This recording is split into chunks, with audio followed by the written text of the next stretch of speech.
Unbelief did not inhibit the free and original expression of his life. He combined the stalwart and intelligent courage of a full-grown man with the sincere and trusting optimism of a believing child. His faith grew to such heights of trust that it was devoid of fear. The faith of Jesus attained the purity of a child's trust.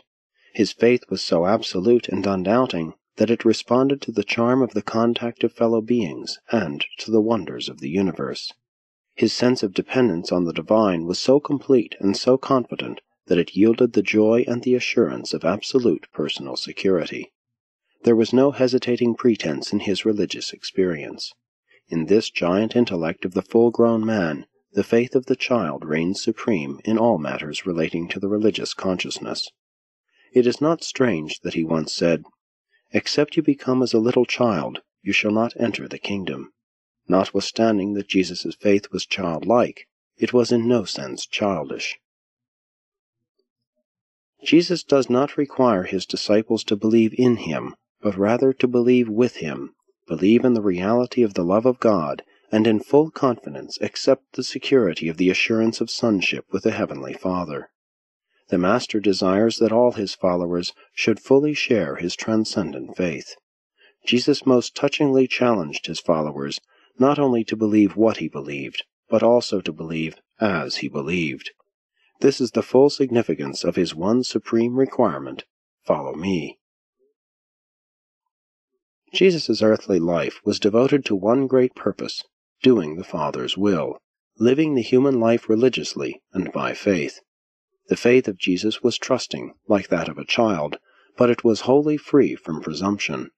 He made robust and manly decisions, courageously faced manifold disappointments, resolutely surmounted extraordinary difficulties, and unflinchingly confronted the stern requirements of duty.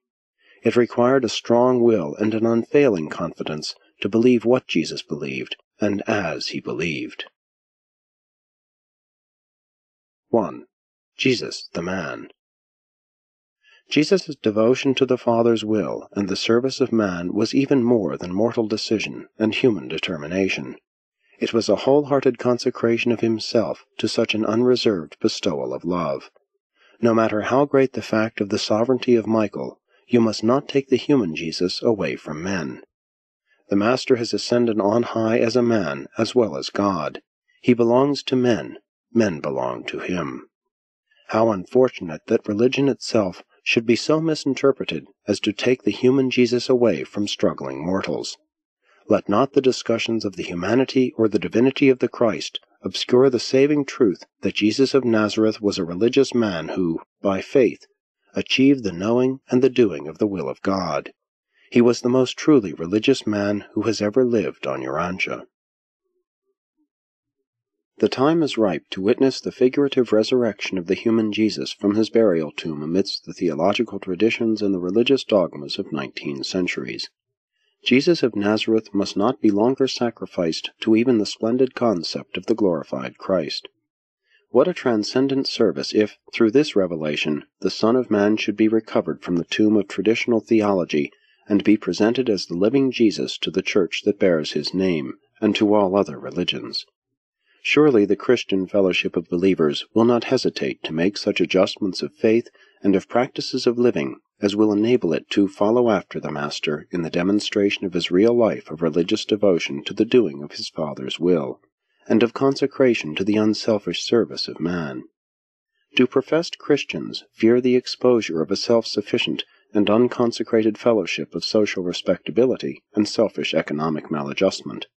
Does institutional Christianity fear the possible jeopardy, or even the overthrow, of traditional ecclesiastical authority if the Jesus of Galilee is reinstated in the minds and souls of mortal men as the ideal of personal religious living?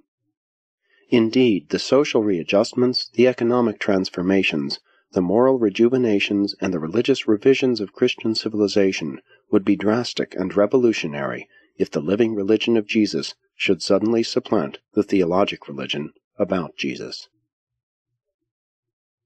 To follow Jesus means to personally share his religious faith and to enter into the spirit of the Master's life of unselfish service for man. One of the most important things in human living is to find out what Jesus believed, to discover his ideals, and to strive for the achievement of his exalted life purpose. Of all human knowledge, that which is of greatest value is to know the religious life of Jesus and how he lived it. The common people heard Jesus gladly, and they will again respond to the presentation of his sincere human life of consecrated religious motivation, if such truths shall again be proclaimed to the world.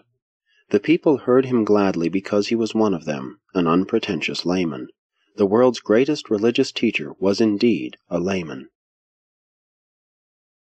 It should not be the aim of kingdom believers literally to imitate the outward life of Jesus in the flesh, but rather to share his faith, to trust God as he trusted God, and to believe in men as he believed in men. Jesus never argued about either the fatherhood of God or the brotherhood of men. He was a living illustration of the one and a profound demonstration of the other. Just as men must progress from the consciousness of the human to the realization of the divine, so did Jesus ascend from the nature of man to the consciousness of the nature of God.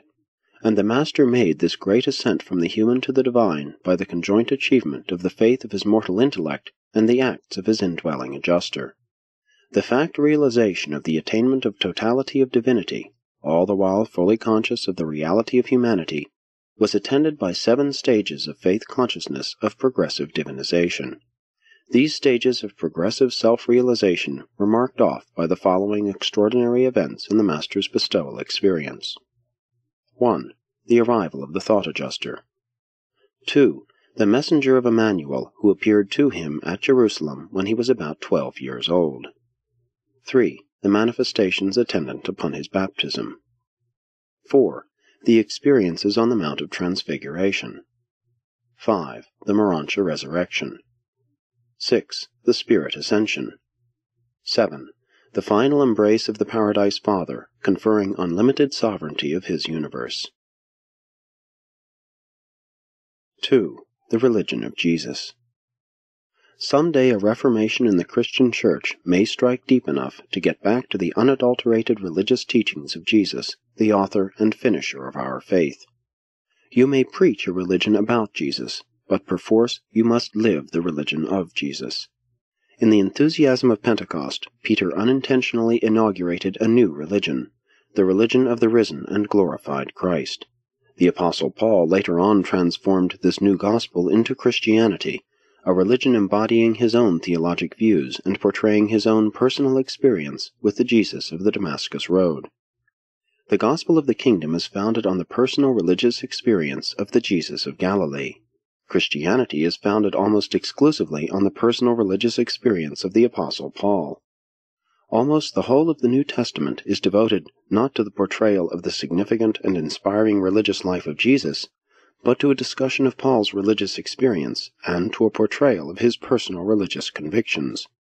The only notable exceptions to this statement, aside from certain parts of Matthew, Mark, and Luke, are the book of Hebrews and the Epistle of James. Even Peter in his writing only once reverted to the personal religious life of his Master. The New Testament is a superb Christian document, but it is only meagerly Jesusonian. Jesus' life in the flesh portrays a transcendent religious growth from the early ideas of primitive awe and human reverence up through years of personal spiritual communion until he finally arrived at that advanced and exalted status of the consciousness of his oneness with the Father.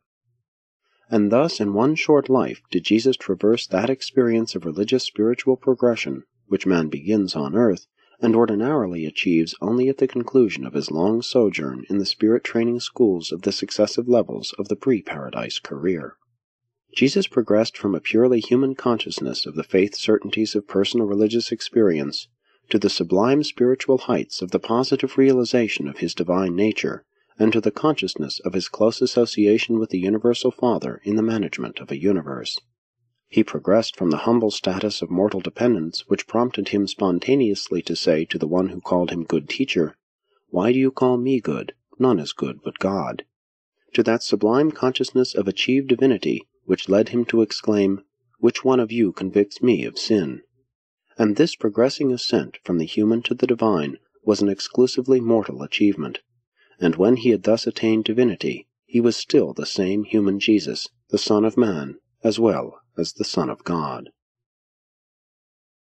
Mark, Matthew, and Luke retain something of the picture of the human Jesus as he engaged in the superb struggle to ascertain the divine will and to do that will.